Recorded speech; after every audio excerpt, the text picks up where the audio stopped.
What's up, y'all? Coming in to just start the video quick. Tonight's all about Jupiter's counter rotation, a little bit about gyrochronology. Shout outs Jeffrey Walensky, stellar metamorphosis. Kicking it off tonight with Jupiter. Maybe we'll get something else, but I think the weather is not so great, but the shot is. So what do we have tonight? We have Jupiter in the center, of course. On the left is Europa, Callisto, there we go.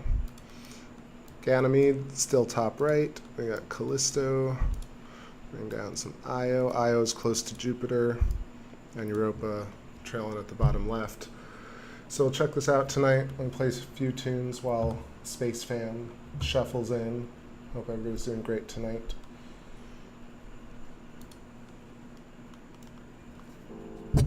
(9:07 p.m. Another ride to the edge of space. It's going to be a quick one tonight. Say what's up in the chat if you're here. I see NGC coming in. Astralis, Travis Burris, what's going on? Welcome, welcome. Soul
All right, hopping in here, let's chat a little bit.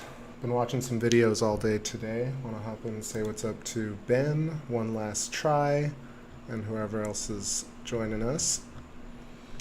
So I'll just start off just a little bit because I was, so Jeffrey Walensky left me a comment about gyrochronology and how we could potentially use the spin rate, the axial spin of a planet or a star to actually tell the age of a star. And I'm still learning about it, so I hadn't really heard about it, and there isn't a ton of data on gyrochronology, but gyro, chrono, logo. So you got spinning time study, or the study of spinning of the spin rate. And it's very fascinating because he was talking about this idea that potentially and likely in some circumstances you have centers or like the equators of planets spinning differently than at different rates than the poles. And so then it kind of got me down the rabbit hole of looking up the counter-rotation concept of the Birkeland filament, and then I got into the Don Scott Electric Universe, a video called Cosmic Power Lines, which I'm just going to link to a few times tonight, but just let me start off here if you're just joining. So bookmark this video. Not only does Don Scott have a great way of presenting it, what's so funny is the ad in this video is Neil deGrasse Tyson being real depressed, real mopey, emo deGrasse Tyson.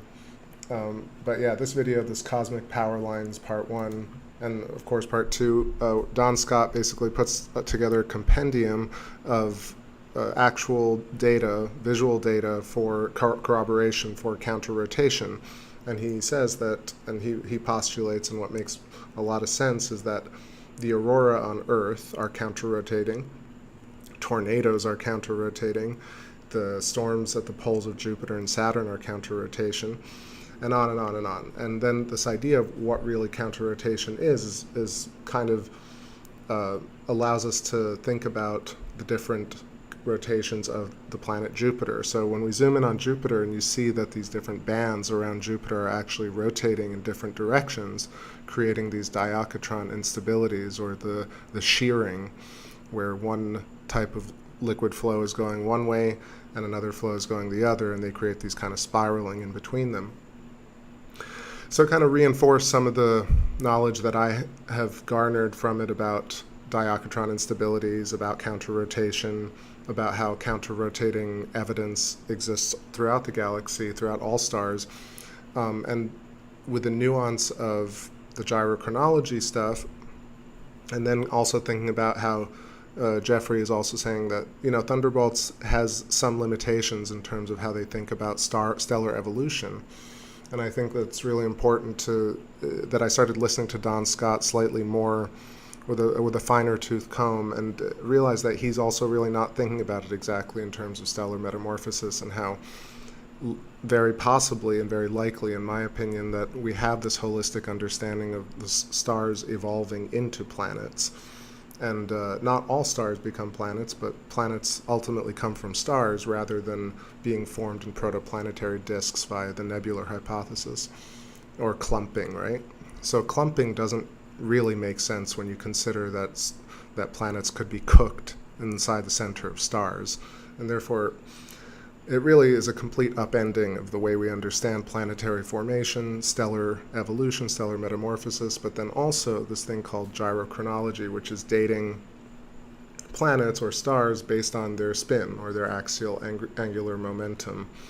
But I've also been a little bit not superficial, but surface level with even understanding the spin rate of planets, because Jeffrey has a whole thing where it's not just the spin of a planet, because there's the orbital spin, the orbital speed, there's the momentum of the inertial momentum of the planet or the star, and then there's also how fast it spins. And then if you take that further with counter-rotation, then you have this idea that you could even have this spherical planetoid, or the star, and have different parts of it spinning at different speeds, and also counter-rotating.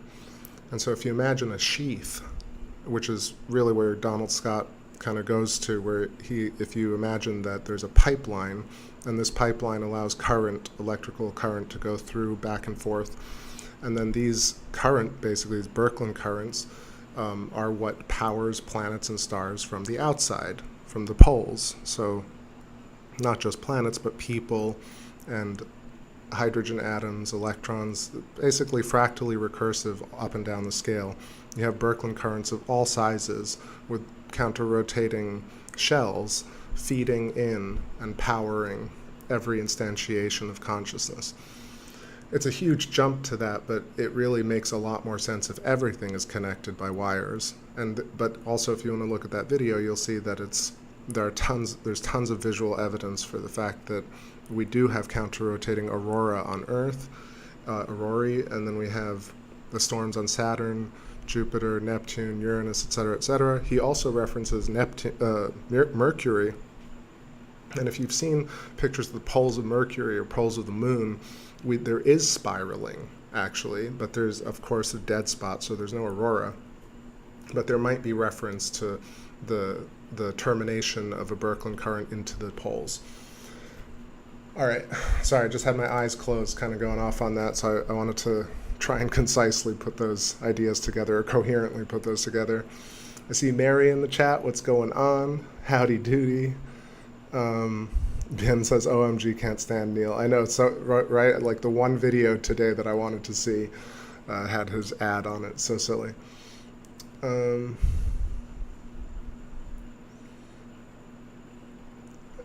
Astralis, thank you. Last night was a lot of fun. I didn't realize how the mic picked up the audio. It was actually better than I thought when I was playing it. So I appreciate all the kind comments about that. I see Tetrapodum. How you doing? Glad to catch the stream. Sip. And who else?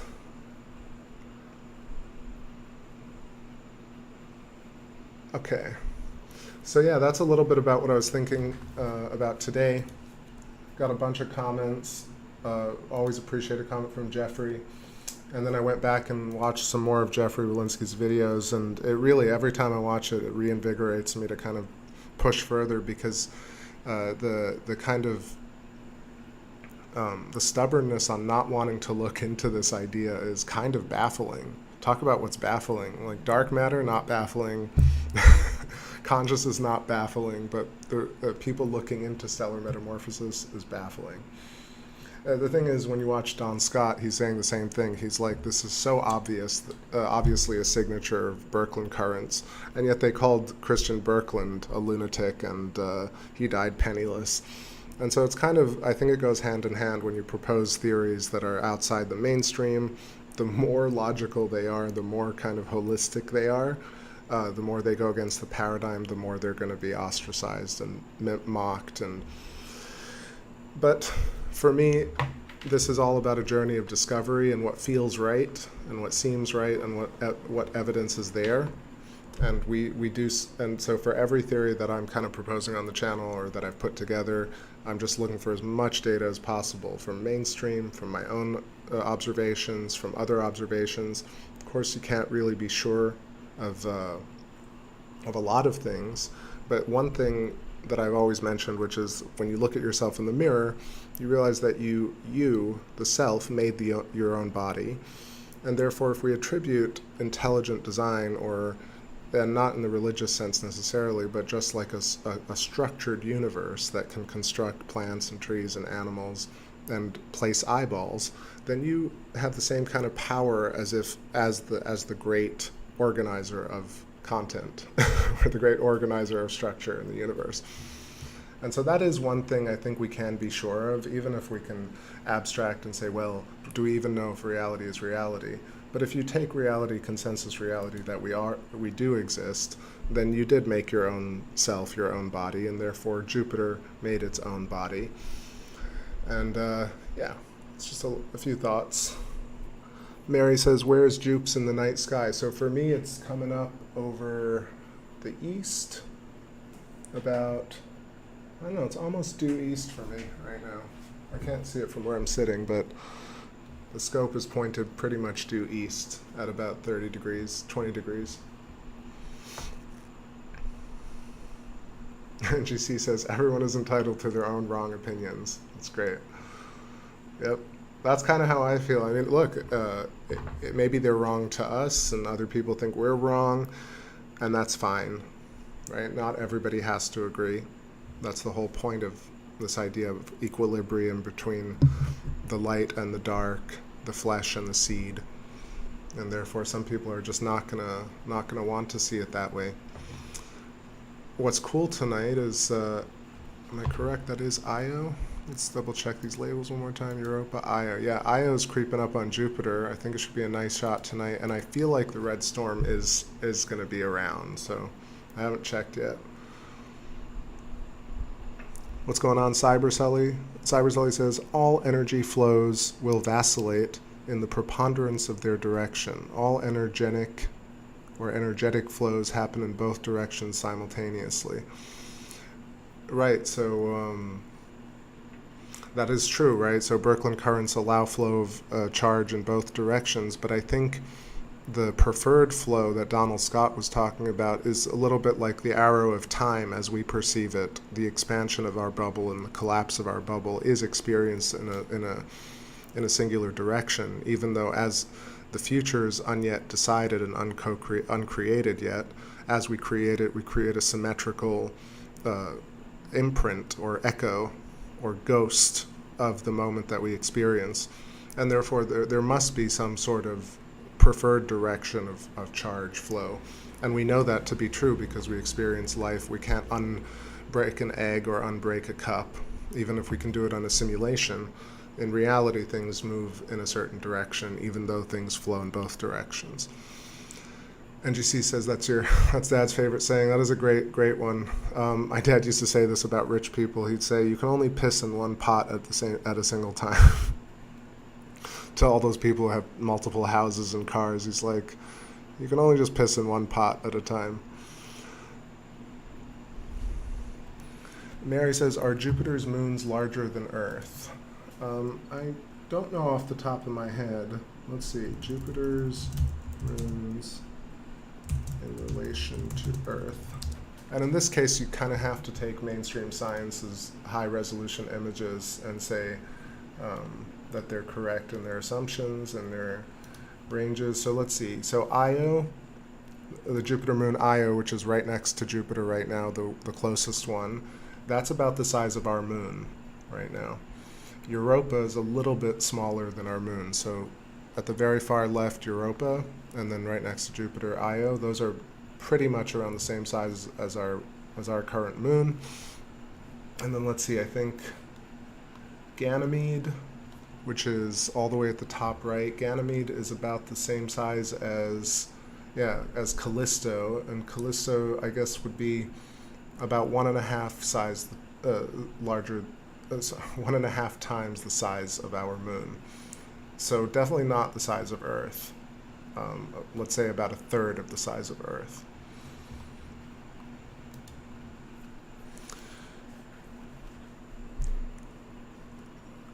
So let's see. Cyberselly says, think in terms of a battery. Well, right, we have, this idea of, right. Well, you have this idea of polarity or isotopic function where you have this connectivity between a closed circuit. And the universe is a fully connected circuit, but is also closed loops, magnetic closed loops. It's fascinating to see, because a battery exists within an electrical system, right? But in and of itself can create a closed electrical system. What's happening? Rob Stanko says, checking in with you on my phone. Just want to know I'm with you tonight. Appreciate it. Watching you on the big screen, but I can't chat. Cheers. Yeah, awesome. We're going to do some zoomed in shots of Jupy tonight. We're just waiting to see what happens with Io over here. And talk a little bit about, like I said, counter-rotation. Being a signature of a Birkeland current, which is just sheaths counter-rotating. And this happens scalarly, fractally throughout the universe, from the smallest point of instantiation to planets to galaxies. And we have visual evidence of this. Mainstream science approaches it very differently.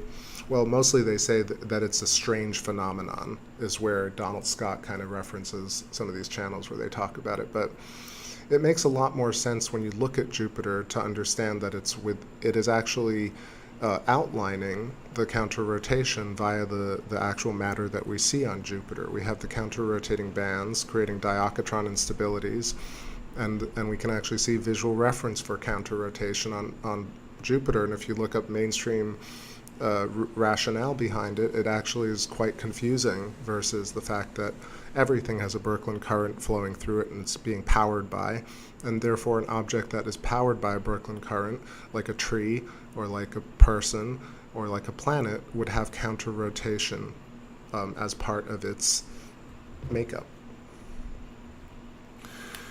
Let's see, I see Renegade going on. Breathing.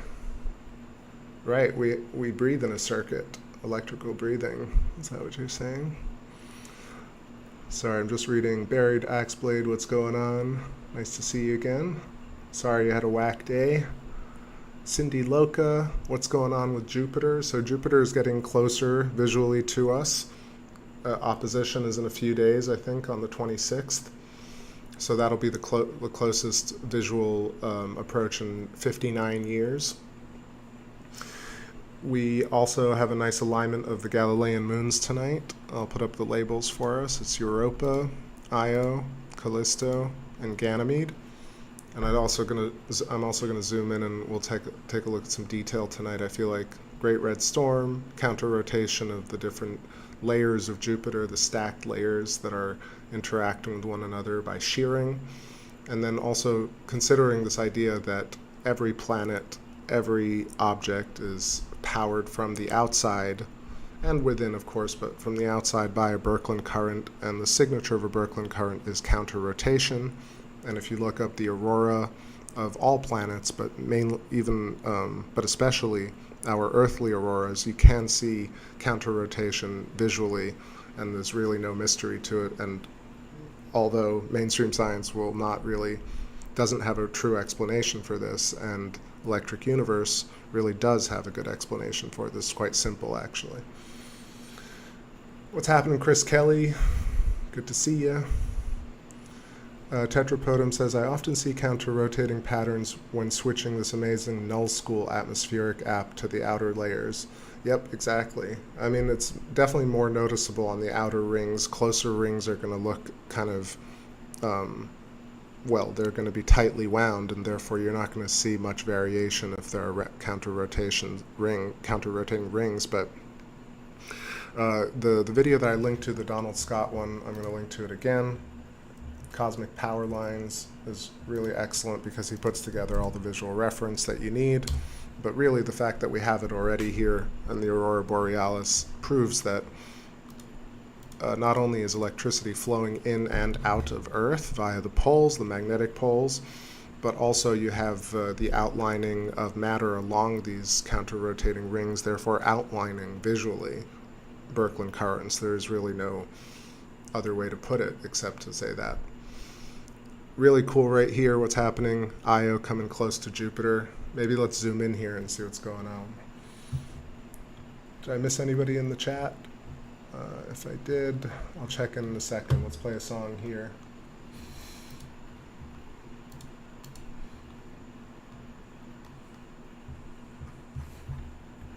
Let's do a little bit of reggae, a little jam. Astute Rebellion.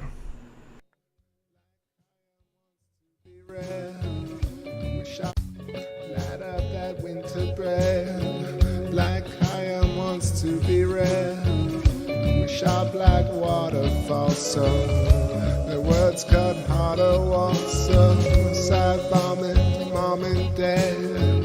Those times ain't coming back. Hard to know just how to feel, and could they ever know peace? Maybe I'll just cut them slack.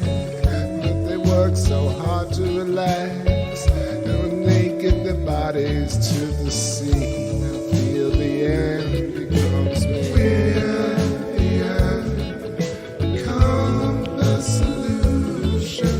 Smiles, not confusion. My heart, I release you to the memory of this place.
almost had the right song, then it switched back because I was too distracted by the chat.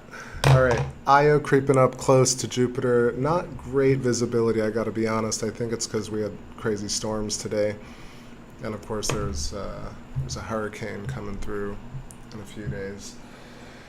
But yeah, not bad either, and I feel like it'll get even a little sharper in the next 30 minutes or so. But let's see what happens with Io over here. I want to hop in and say what's up to Dagger Spells. Nice to see you. Much love. And who else do we got?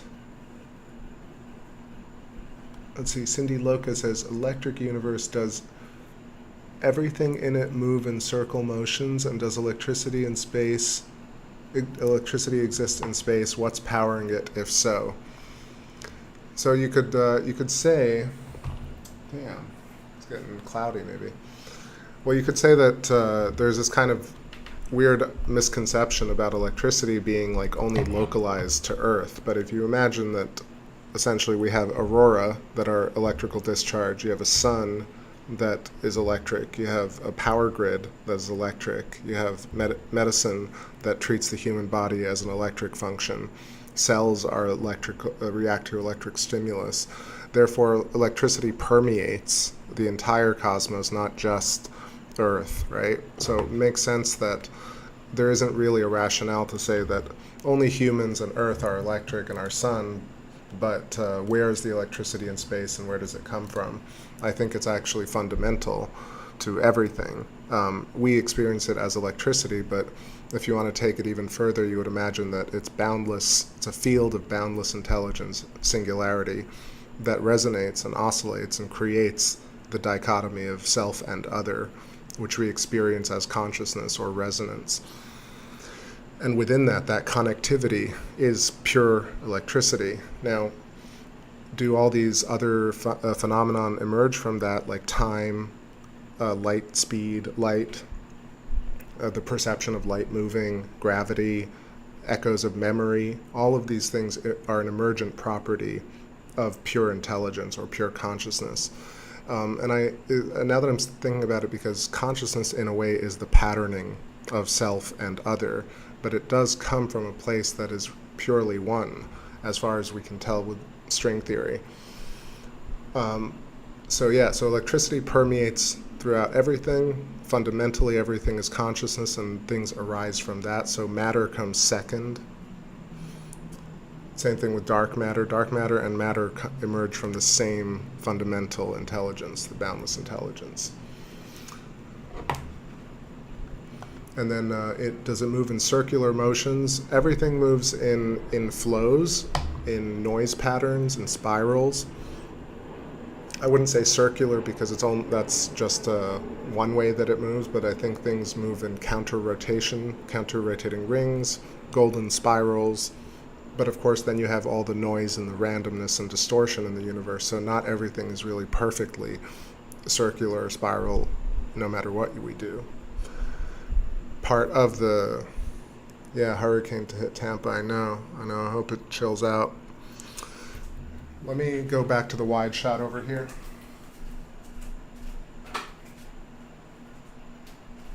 Super cloudy all of a sudden.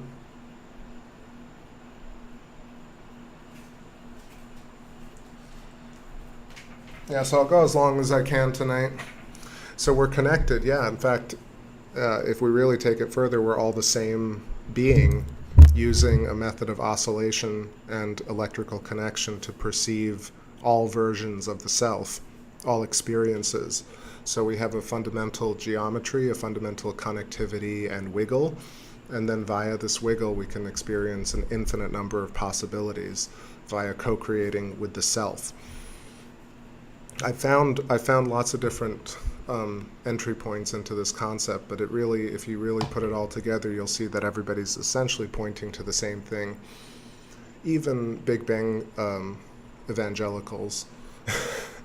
It's really funny because Jeffrey Walensky and other people have called Big Bang cosmology religious, and you got to really think about it, because the dogma and the gatekeeping of Big Bang cosmology and the fact that everything is settled and everything fits within this is so stringent and so close-minded that it does feel like a religion. Not sometimes, it just does feel like a religion. And why Electric Universe is kind of the total opposite of that, where we're not really trying to, we're just trying to unlock a new way, a new paradigm of asking questions, of connecting the dots, and saying, look, we're not exactly sure how all this came to be, but here are some tools by which to discover new answers. Let's see. Tetrapodum says, I guess one heavy question for EU critics is the fact that the vast structures across stars, even galaxies, just depend on minuscule amounts of particle densities. Well, oh, there we go, some Jupiter getting bright, resonating with us. Gosh, these clouds. I'm not sure exactly which comment that is, but I think it's just this idea that we have dark matter, dark energy, and luminous matter, right? So we have the stars we see, or humans, or planets, and then most of space is empty, quote unquote. But of course it's not empty. Not even Einstein and people who threw out the ether because they couldn't really calculate certain parts of the ether and said, well, there's no ether. I know people will point to the Michelson-Morley experiments, but if you actually look at the Michelson-Morley experiments in more detail, you'll realize that they're actually quite inconclusive. And in fact, they actually prove the opposite of what people think it proves. But regardless, not to get into semantics about that, some people think what they want to think. But it makes more sense, I think, that structurally through the universe you need this massive amount of dark energy or dark matter, or basically plasma in dark mode, potential intelligence or potential electricity or potential energy for the luminiferous matter in the universe, people, planets, stars, to emerge. Because they're so bright and so energetic, you need the balance between them. And a good way to look at it is, for me at least, is the way I presented the apple structure. When you look at an apple, you look at the flesh and you look at the seeds of the apple. There's this relationship of almost like 80 to 20 or 90 to 10 when it comes to compressed matter versus field matter. And what it really is, it's almost like it's a way for a singular point of instantiated intelligence to have the most amount of experiences, right? That's what a field does. A field allows you to spread your wings and to look around. And that's why I think it makes sense to have a 90-10 split. So there's no confusion. Like if you look at it from a holistic standpoint of emergence, you'll see that it makes a lot more sense that there's only a little bit of visible matter and a lot of invisible matter. And the apple not only helps us understand language, like the other great analogy from Alan Watts is when you look at a book, we rarely look at the page behind the words. But if you look at the page, you'll realize that the page is necessitative. You know, the words imply the page, and the page implies the words. But think about how myopic even intelligent people are. We look at the book, and we immediately read the words and begin to derive meaning. We never really look at the carvings, the etchings of the letters themselves, or we rarely do. And most people never even consider the blank page. But the blank page is like the canvas by which we see things. Same thing with what is alluded to as dark energy and dark matter, is the blank page for the luminosity of the universe, what we do see, to emerge. So both imply each other. The same way the self implies other and other implies the self, things are inextricably tied. But it's not, a 50-50 split, right? It's a 50-50 split only at certain points, but mostly it's moving along a spiral. Therefore, it's tightly wound and then widely wound. Oh, I was going to say about the apple stem and the antenna, what are they called? The proboscis of an insect outline the actual coaxial filament that's transmitted through the top of a butterfly or an apple via the Birkeland current that goes through it and powers it or feeds it. and therefore the seeds of an apple are actually the center plasmoid along a Birkeland filament. This seed is created by Markland convection, or by two wires crossing. Excuse me. When two potential energy wires are Birkeland, well, it's not Birkeland currents because the current itself is kind of the pipeline. The electrical discharge flow that happens in that at the center of this Birkeland current actually crosses wires and creates the seed. And then the seed begins oscillating with its shell, the shell being the outer skin of the apple. So when the apple starts really small, you have the seeds and the shell, and ultimately the birth of the apple, that first skin, becomes the most furthest outlet. Is that even English? The most far out layer, and the seeds are the most inner layer. And that kind of relationship is the same as self of the human and our birth layer. So when you think about your birth, it's quite difficult to remember it, but it's easier to remember your half-life, and it's quite easy to remember your yesterday, which is a closer membrane layer to the self. So the material that's closer to the apple seed is the most new matter that has coalesced along the Birkeland current. Let's see.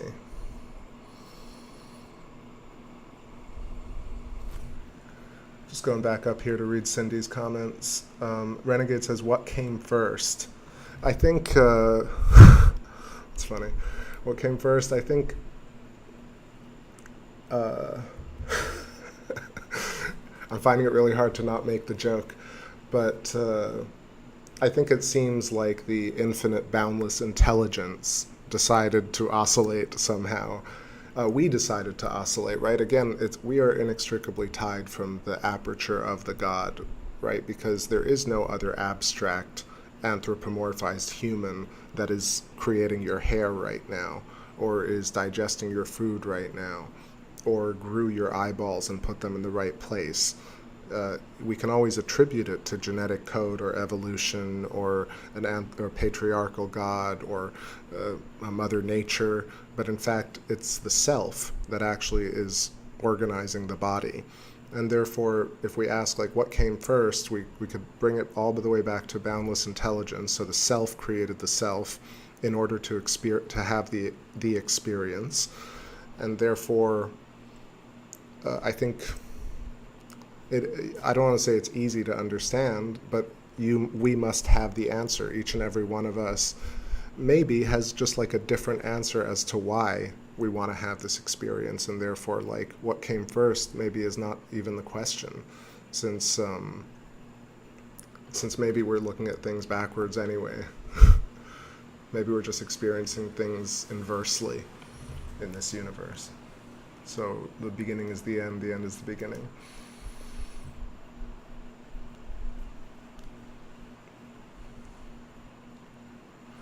All right, Cindy says, let's see. So space and us are one. Where did this power in the universe come from then? Well, I think what I've tried to say over the course of my shows is to say that we have a ton of different ideas right now. We have mainstream ideas, we have religious ideas, we have fringe ideas. And what I wanted to do is kind of spend as much time as possible as an independent researcher and try and find the best points of all these different topics and get to a place where instead of constantly being baffled by things, we're constantly uncovering new things.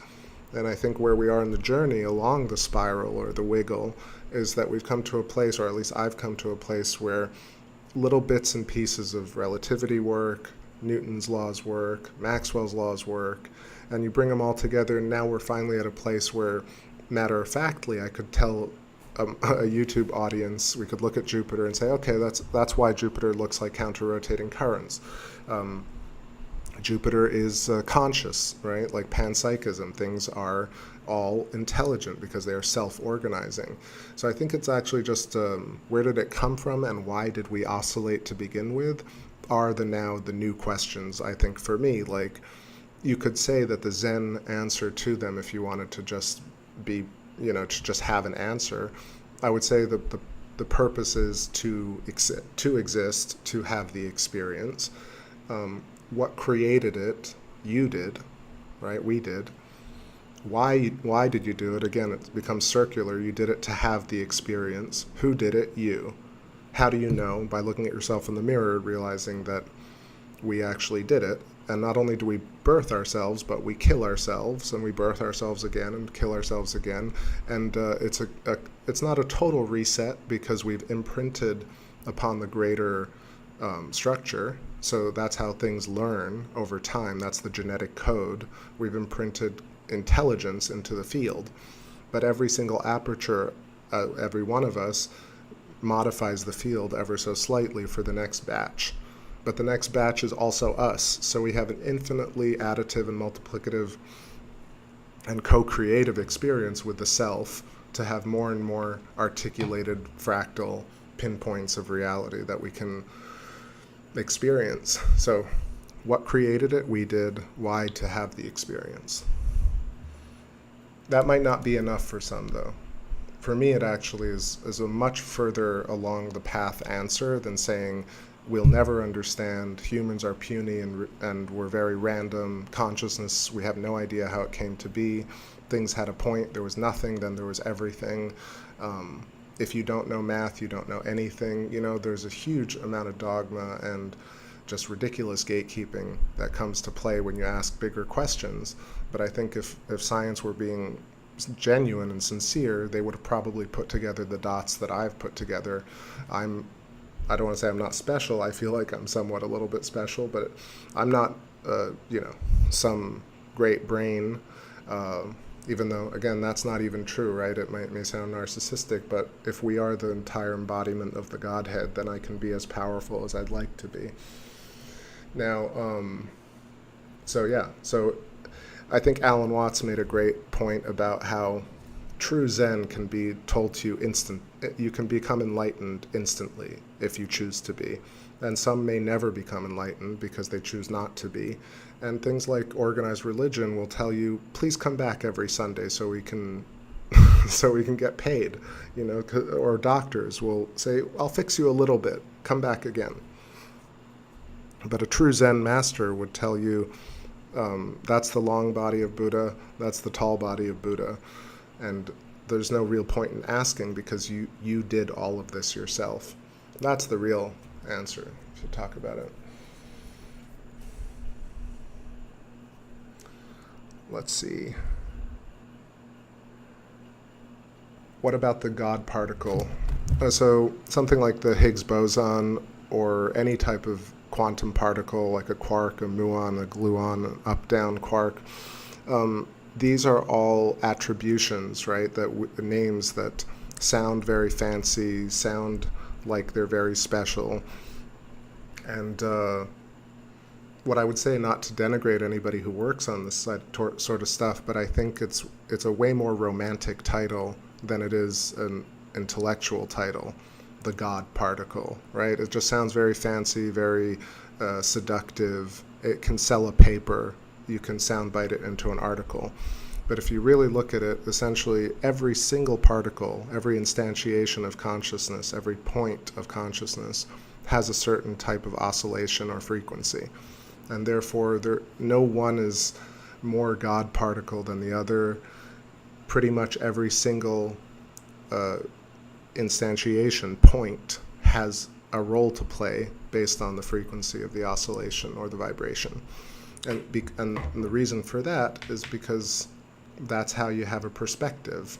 Every single unit has its own perspective on things.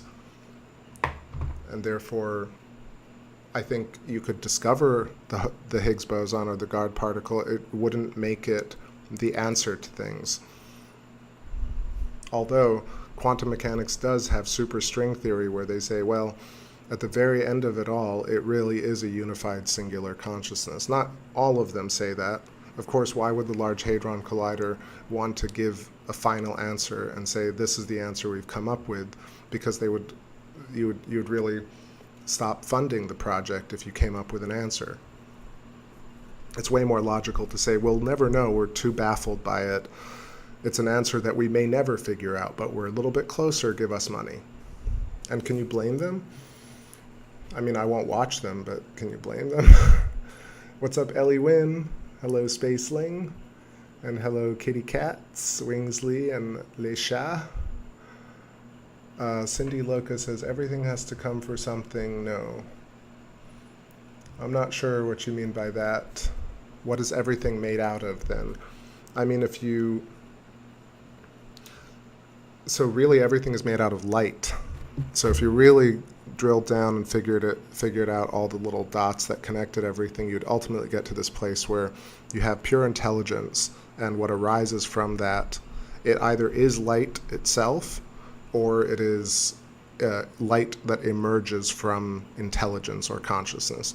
And then light oscillates, and very fast oscillating light that oscillates extremely fast, becomes hard light, then becomes gamma radiation, then ultimately becomes hydrogen, so, which is what we see. So hydrogen ultimately resonates and oscillates, goes through all the elements of the periodic table, along the structural and fundamental geometry, and therefore everything is really light at different oscillations.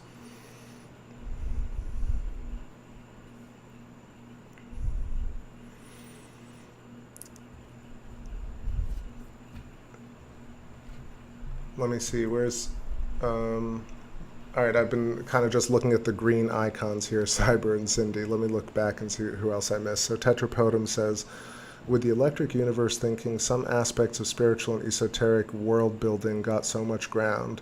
Things about transfer of information, etc. Yep, let's see.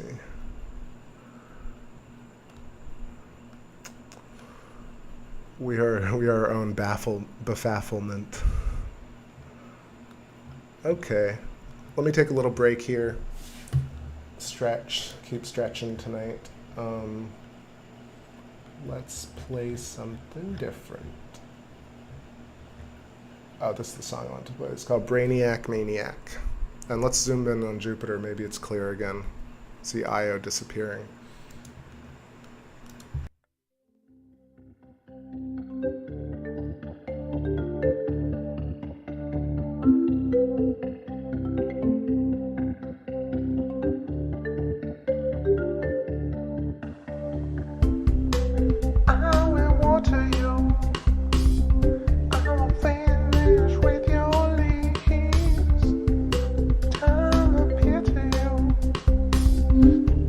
Oh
Alright, we're back to the live shot. That's pretty sweet. Cloud's cleared a little bit, not great, but Io has disappeared. I'm not sure if it's on top of Jupiter or occulted by Jupes, but yeah, Europa on the left. Let's see if I got my labels still. That's Europa, Callisto, and Ganymede. Hopping in to the chat to say what's up to Plain Truth, what's happening. Arum Vorax, what's going on? Holloway Arts says we are the universe trying to understand itself. I agreed, but then I also thought, I was like, if we didn't really understand, I don't think we would be able to make our own bodies. So I feel like the universe does understand. It's just that from the perspective that the universe, or that us, we have given ourselves particular limitations in order to have an experience that is different from knowing everything. So it's like Alan Watts again says something great about delegation. It's the way the structures in the universe delegate authority. You know, if you're running a business, you don't have to do every single task, right? But you're still running the business. So we essentially make our own bodies, but we relegate and delegate tasks to the rest of the body to do all these functions. And therefore, I think the greater consciousness has created us, or we have created us, to fulfill one particular role of the greater whole. A role of the whole. Let's see, did I miss anybody hopping in here?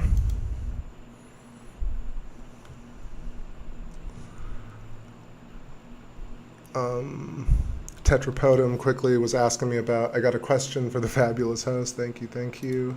Very kind. You were talking about Neil Thompson and the Electric View. I just wanted to shout out all those cats. Shockwave and Ramon and Neil, and of course Buddy, and gosh, it's been a while, and Michael. So I see Prow in the chat. What's happening, Prow? Been a while. Welcome. Cindy says, what would I call that energy? So I think there are a lot of different ideas on what it's called, but I mean, if you want to call it the ether, right, potential energy, or dark mode plasma, or potential energy, you could call it God, you could call it the self, you could call it the flow. There are a lot of different words for it, but I think it's more important if we understand that that each of us actually not only brought ourselves here to have the experience, right, but the obstacles that we face are necessitative for the experience. So the way we, for example, we can cut our fingers, but we can also touch skin and feel skin for the same reason, right? If you couldn't feel, then for example, if you couldn't cut your finger, then you also couldn't feel. If you couldn't burn your tongue, then you couldn't taste. If you didn't have silence, you wouldn't have sound. If you didn't have darkness, you wouldn't have light. So the necessitative quality of the othering is really really fundamental and profound, I think. You could also say the energy is breath. Breath creates oscillation, or oscillation is breath. So if you notice, we're looking here at Europa, Callisto, Ganymede.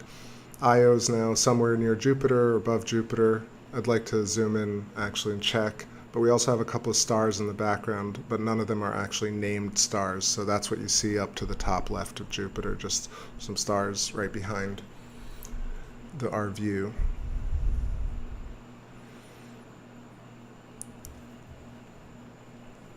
Let's see. No walking the plank here tonight, just talking about science. So if you see the title of this video, I mentioned it a little bit earlier about Jupiter's counter-rotation, right? And this is something that Donald Scott talks about. I'm going to link to his video again. This is Donald E. Scott from Thunderbolts, and he does a talk called Cosmic Power Lines, which I think is really fascinating. I think a big part of this, a lot of the detractors and gatekeepers and people who are like, EU is a bunch of crackpots, or, you know, what about this alternative physics, and especially like the Jeffrey Walensky stellar metamorphosis stuff, which is, I think, brilliant, like really, really brilliant. The people who are the detractors in his comments are just, it's kind of so absurd because they don't really look at even what they're saying, and they really don't look at the evidence. But this idea that planets clump together, or the moon clumped together to become our moon, is just so much more primitive than the idea that planets and moons were baked in the center of a star, like a human is baked in the center of its mother. Like, and everything has a spark. So the spark really is first, and then you get bones, and then dust. It's just, that's the way we exist, and that's how we're seeing things. And it makes no sense to say, well, old historical paradigms don't say that, and therefore I won't even listen to anything new. It's just so crazy. What's going on, Badplex Alpha? Haven't seen you in here, but welcome. Kimmy, what's going on? Evening Lunatic and Jupitix. Oh, nice. Jovians. I've been saying Jovians, but I think that's what it is, right? But Jupitic is good. Buried Axblade says, react, not narcissist, solipsist. Again, I think, like, it's so interesting to think about all these terms that we have. You know, people have called me narcissistic before. They're like, you're a narcissist. I'm like, what's so bad about that? Or the other night I was laughing at somebody said, I think Hot Rod Scott was saying that I'm overthinking things. And I was like, so what? Let's overthink things.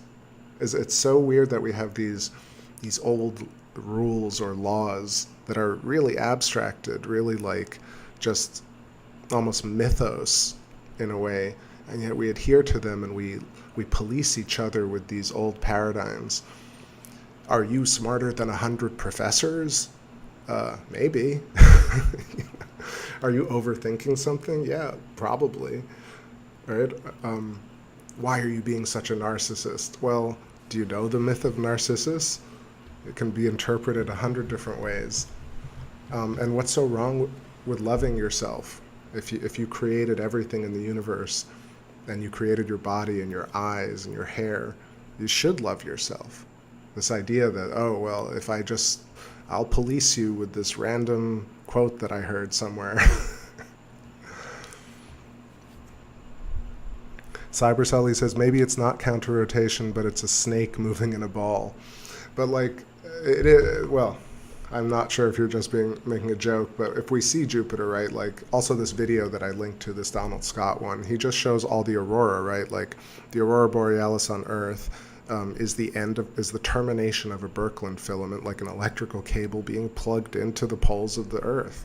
And it's not just that, I mean, they didn't come out of space, like Earth grew along this Birkeland filament, or this Birkeland current that houses electrical filaments that feed planets and stars like an umbilical cord.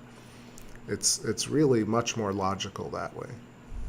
So when you're saying not counter rotation, it does look like snakes, because really snakes are an embodiment of diachotron instability, right? While they wiggle, that's what a wiggle is, right? The snakes are shearing to move.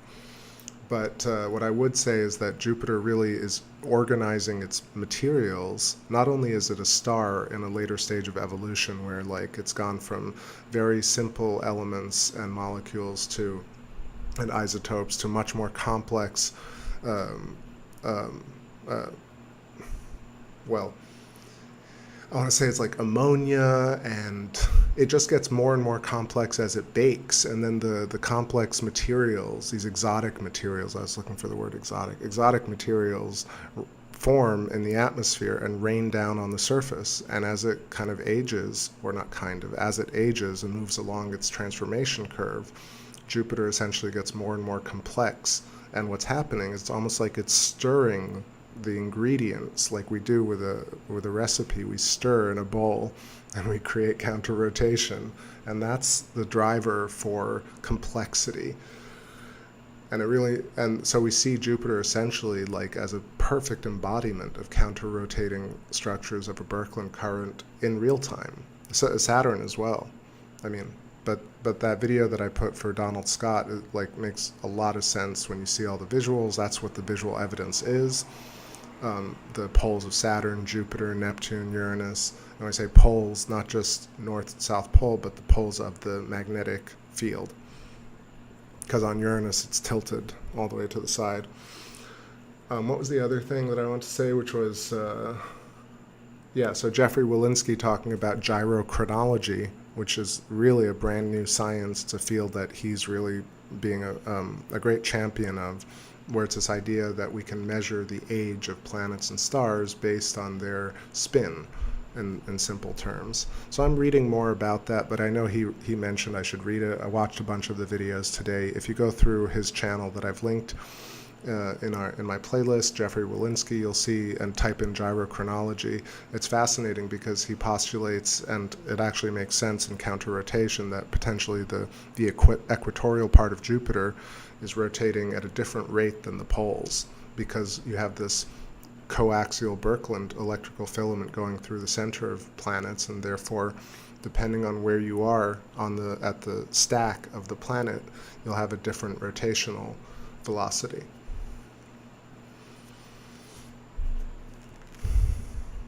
Let's see. Badpex Alpha says, I was thinking of that processes when looking at Neptune. Early electrons flow into both poles, mix with ions, create neutral matter that is sputtered around the planet and consolidated into moons. Where is that your top? I'm not exactly sure if you're referencing like stellar metamorphosis or protoplanetary disks, like clumping of matter. I'm not, yeah, maybe give me a little bit more there. I'm not exactly sure what you're referencing, but I do feel like Neptune and Uranus, like Jeffrey is saying, those are kind of complex worlds that are past the stage of Jupiter and Saturn, and they're actively like raining down extremely exotic high-level matter that was formed essentially from hydrogen, now at a much higher oscillatory and fractal state, and ultimately becoming these massive water worlds or pre-water worlds that will ultimately maybe house life like we have here on Earth.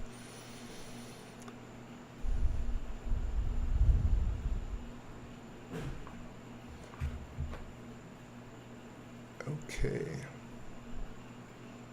Let's play a song here, and I'm going to try and zoom in. It might be clear enough to see some detail. Let's check out what happened to Io. This track's called Bring Me Back.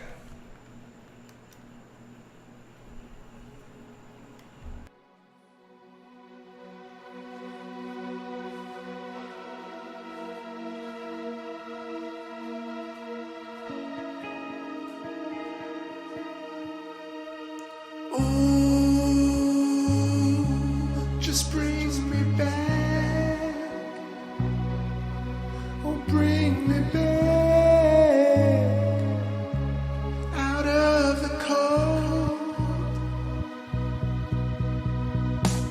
Ooh, just bring me back. Just bring me back. I need your warmth.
Right, yeah, look at that.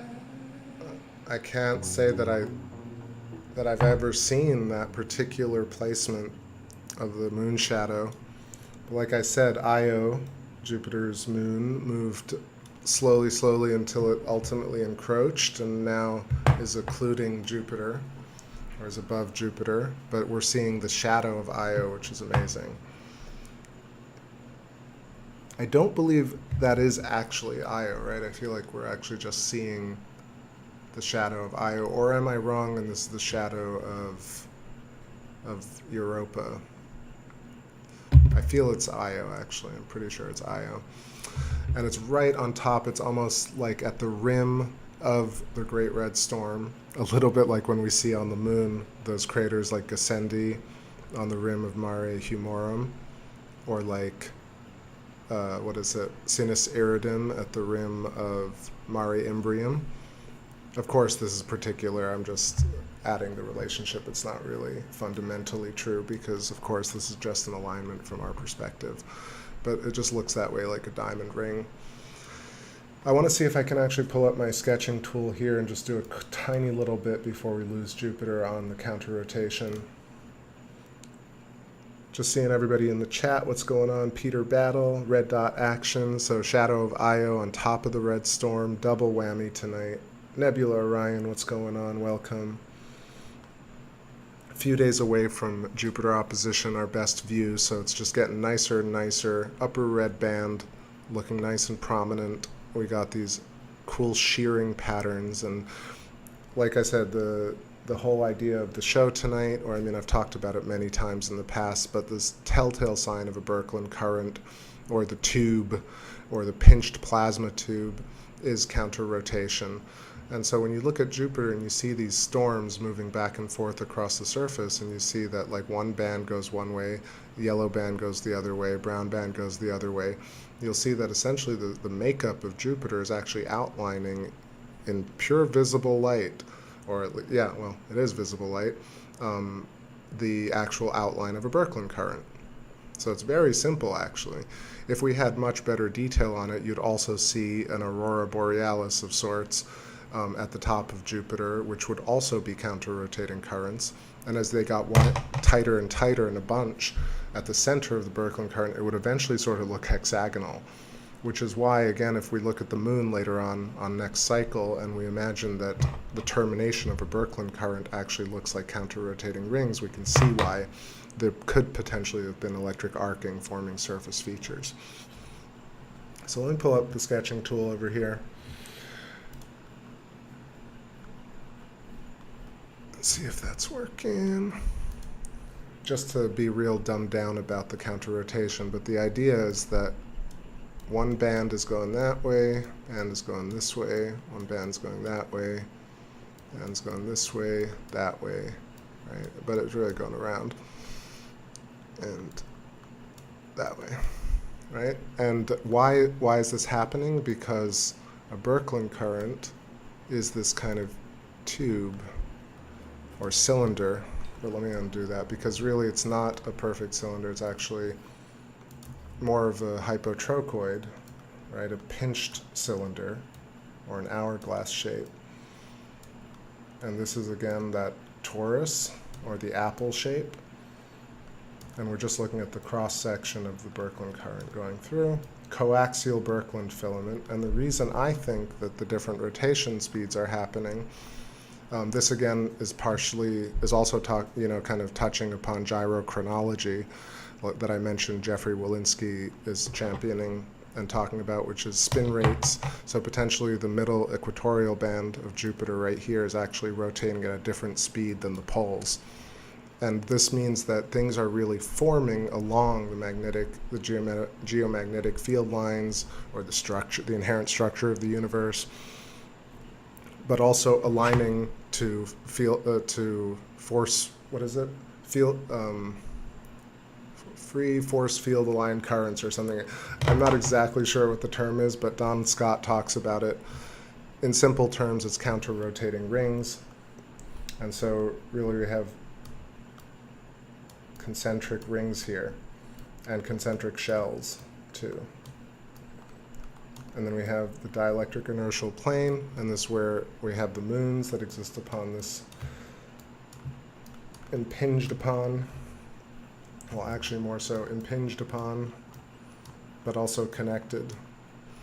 Now I'm just scribbling, but that's a simple understanding. And what happens, let me quickly explain laminar flow or diachroton instabilities. So what's happening is you have a flow this way and a flow this way, and you'll kind of get this spiraling and spiraling. You'll see it in cloud formations as well. And what it is, it's shearing, right? It's called shearing because one thing is going this way, one thing is going that way, and then you get these kind of little, what look like fractal curves or recursive fractaling waves in each layer. And that's really why you get them. And it's a natural occurrence because you have field going this way and field going that way. And no matter what, at some point these have to blend. So that's why that happens.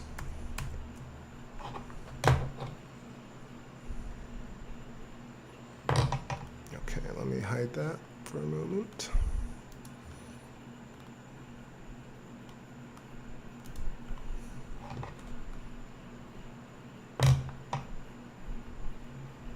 Yeah, sorry, I removed the scribble, but I just, while we had it up for a moment, I wanted to make sure that I referenced the title of the video, Gyrochronology, Counter-Rotating Currents. Let me drop the link in here for my master references list. For everyone that missed it, please watch this, share it, and this is the video for the Donald Scott video from Thunderbolts where he references all the evidence for counter-rotation and why he believes it occurs. For me, I think I take it even further, right? Because fundamentally, fractally, everything has this. Everything is powered from the outside and within, but also really nobody considers that human beings, planets, atoms, everything really is within the conscious field and therefore is powered also from the outside. Amazing, amazing view. Let's ride with some tunes over here that, let's see what this next song is going to be.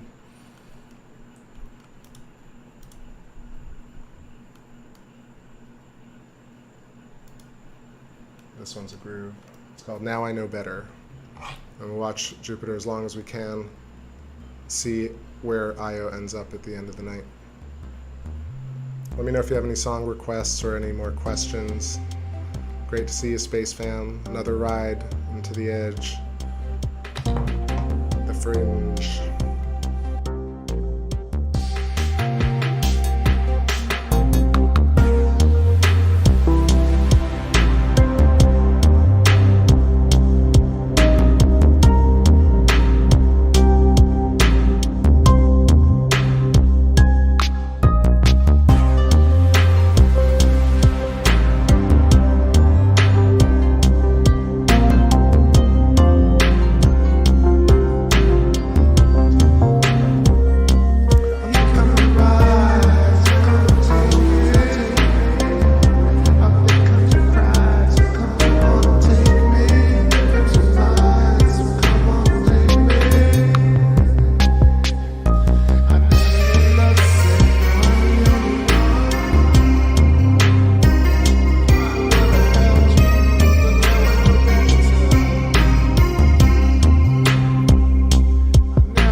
spheres into machines. Collective iris, the machines. Collective iris. Oh my love, I'm making a statement when you arrive. No other will do. When dreamers by, our love is misshapen. Play me for the crown. I know it's up to you. Pull me up in two. And if it was your mythic collection, I know you're distracting me. This dream we held in false last night. I love geometry when leaves it blazing. Get high up in space, man. Receiver of love, believer in something. The music blazes. Get high up in space, kid. Receiving your love, believing in something. The music blazes. Get high up in space, man. Receiving your love, believing in something. The music blazes. Get high up in space, kid. Receiving your love, machine of nothing. The music blazes. Receiving your love, collective virus.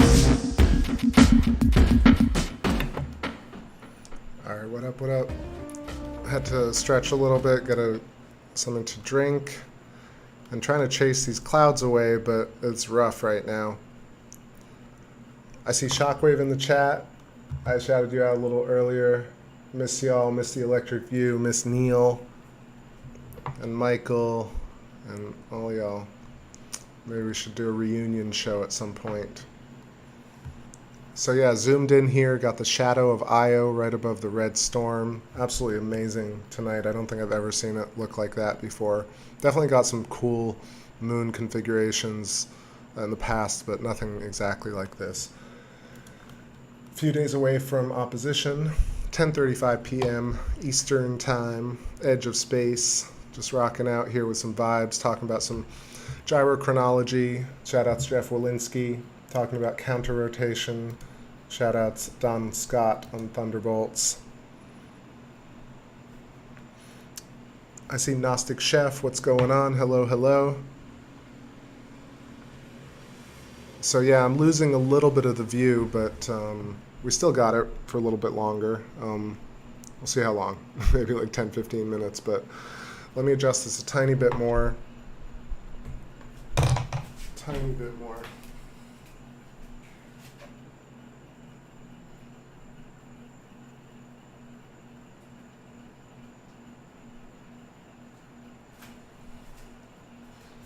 Yeah, that's not too bad.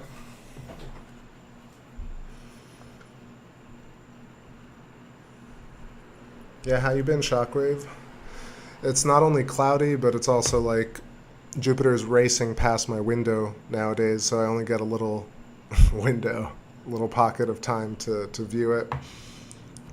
So it's already kind of right at the top of my viewing range with the 11, and it's also cloudy. Regardless, if you jump back, and even now we're seeing this amazing occultation of Io, of Jupiter by Io. And yeah, I don't know if I'm going to go super much longer tonight, y'all. Maybe another 10 minutes or so. Let me know if you have any other questions. Yesterday's live show was fun. I'll do it again maybe tomorrow or the day after. Saturday Night Jams. We'll see if tomorrow's clear. I'd really like to get some Saturn, but I keep missing it. And then the moon's pretty much new moon soon.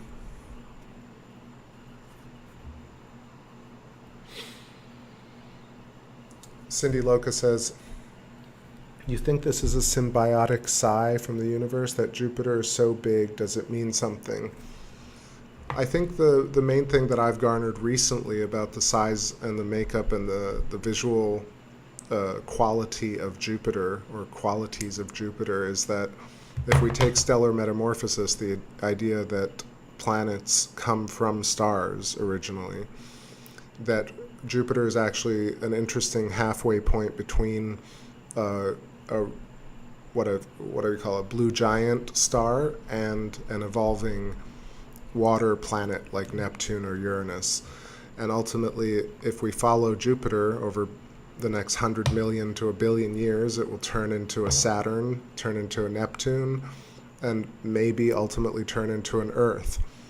And so I think the size of it is due to the fact that if and makes sense that it was a star once, that Jupiter is much smaller than a star, but much larger than an ultimate Earth, because it's midway through its life cycle, or a certain point along its transformation curve. So I think that explains why we see the different sizes of planets, and why if you follow this trajectory of gas giants like Jupiter, a brown dwarf, it will ultimately kind of lose more of its atmosphere, get more and more complex, slow down its spin rate, slow down its inertial momentum, its axial momentum, and ultimately form a core, and that core will eventually be the surface of the planet that people are standing on, like the continents right now, the crust.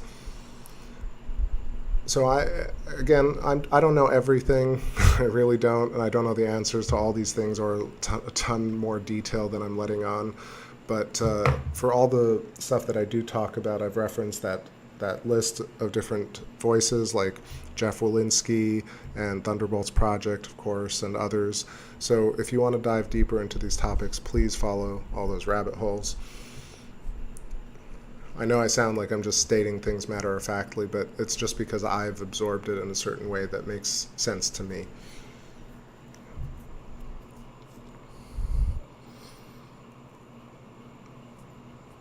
Yeah, ready for the opposition here. I hope the storm coming through Tampa is not too bad, because I'd love to see more of this type of Jupiter. But either way, it's not like it's going to be opposition and then Jupiter is going to be instantly tiny after that. So we'll still have another week or two even of this type of view. Love seeing Io, love seeing the red storm, great seeing the space fam.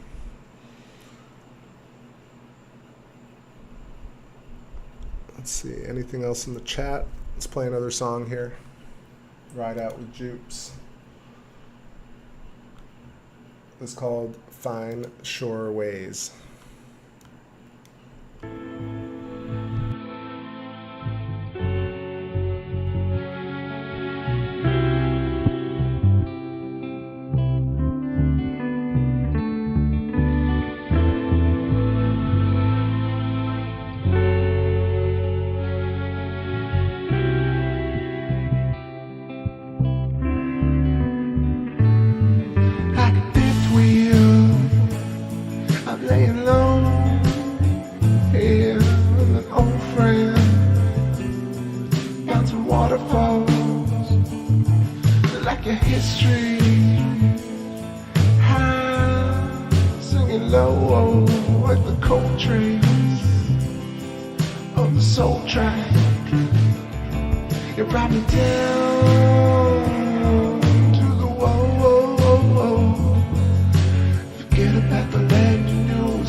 All right. I think that's it for me, y'all. I see Dagger Spells in the chat. What's going on? Nice to see you. Sorry, everybody showing up late.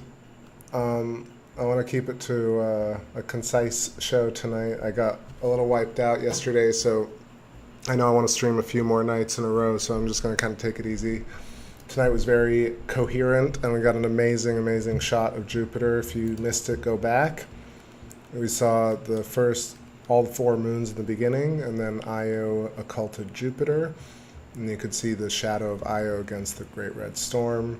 I talked about gyrochronology. Shout out Jeff Walensky. Talked about counter-rotation and Birkeland currents, consciousness from Cindy's great questions, and everyone else. I appreciate you so much. If you're catching this tomorrow, everybody who missed it, hope you're having a great day. We'll do one more song here called Feel For You. And I'll see y'all maybe tomorrow or the day after. It's been super fun. Love it when it's this kind of tight show. 1:44. All right. Everyone have a great rest of your night. I'll catch you very soon. And this is your captain signing off from the middle of space. I'll see y'all soon. Bye.